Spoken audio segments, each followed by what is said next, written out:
The US is pausing its offensive cyber operations against Russia, according to officials. That means it will stop actively disrupting Russian hackers and cyber threats. The news has sent shockwaves across the globe, and especially the cybersecurity world. US Democrat Chuck Schumer speaks of a free pass for Putin. And French Foreign Minister Barrot has problems understanding the decision. He says EU countries, usually allies of the US, are constantly targeted by Russian attacks. What does Trump's decision mean for the rest of the world? Let's break it down. Cyber attacks can directly threaten your well-being when they target critical infrastructure, for example. They also jeopardize national security when hackers access confidential information and mess with it. Cyber attacks are a major weapon in global conflicts today. Many countries have dedicated cybersecurity agencies. Russia is constantly launching cyber attacks and spreading disinformation against the West. With the invasion of Ukraine, these efforts were ramped up massively.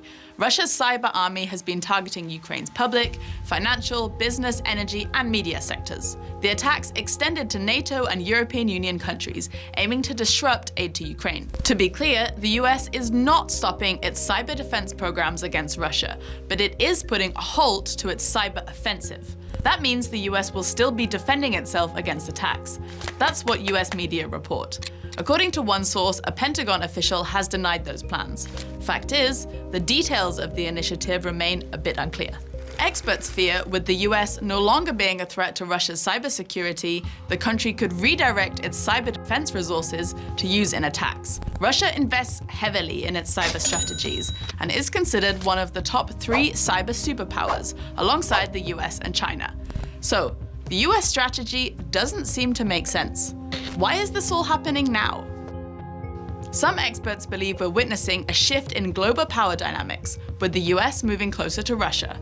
After all, US President Trump seems to be prioritizing Russian interests while trying to broker a peace deal in the Ukraine conflict. The Kremlin has welcomed the US decision to pause cyber offensives. Yet, Russia has been a big threat to the US lately. Over the past year, ransomware attacks on US hospitals, infrastructure, and cities have surged. Many trace back to Russia. And Russia has been meddling in US elections with orchestrated social media campaigns too. In September 2023, a declassified report exposed a top Putin aide hiring contractors for an online disinformation campaign. The aim? To weaken Western support for Ukraine. One plan, the Good Old USA project, meant to sway the 2024 US election. It used fake accounts and sleeper groups to spread pro-Russian messages, especially to Trump supporters. Okay, but what does the US move mean for people outside the US? In Europe, experts are worried. They fear the US initiative might stop Kremlin-linked cyber gangs from attacking the US while leaving Europe exposed. In Asia, this might be viewed differently. India, for example, has rather close ties with Russia and even has joint ventures on AI and cyber technologies.